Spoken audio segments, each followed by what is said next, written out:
So, Yamina, here's another question from a viewer, and it is that if someone's LMIA has been in process since June 2024 and their work permit extension and restoration were refused, then is applying for a TRP advisable to stay until their TEF Canada exam on June 28, 2025?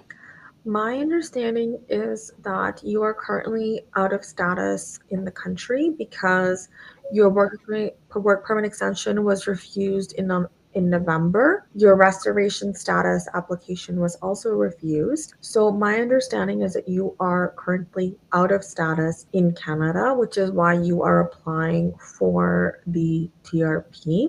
There are two things that the immigration officer looks at when they're deciding whether to grant a TRP or not. One thing they look at is, are there exceptional reasons for why this person should be allowed to stay in Canada? And the other reason they look at is, would this person be a harm or a danger to people in Canada at that time? Now, I'm struggling a little bit to understand why it is an exceptional situation, why you need to stay in Canada to write the TEF exam. English and French language tests are available across the world. So, why is it not possible for you to leave the country as you are supposed to when you're out of status? Write the exam from a country where you are lawfully admitted, and then re-enter Canada. And the second part of the test, if you don't have a criminal record, if you don't have some type of communicable disease, you should be able to pass that part of the test. But there really should be some extenuating circumstances for why you need the TRP. The other thing I want to mention is that a TRP does not grant maintained status.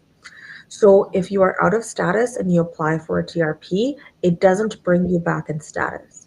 You will only get back in status once the TRP is processed, and TRP is normally processed in 6 months to 2 years. Mhm. So personally, if you want to make sure that your status is correct, I think it's a good idea to leave the country. All right. Thank you so much, Yamina, for your answer.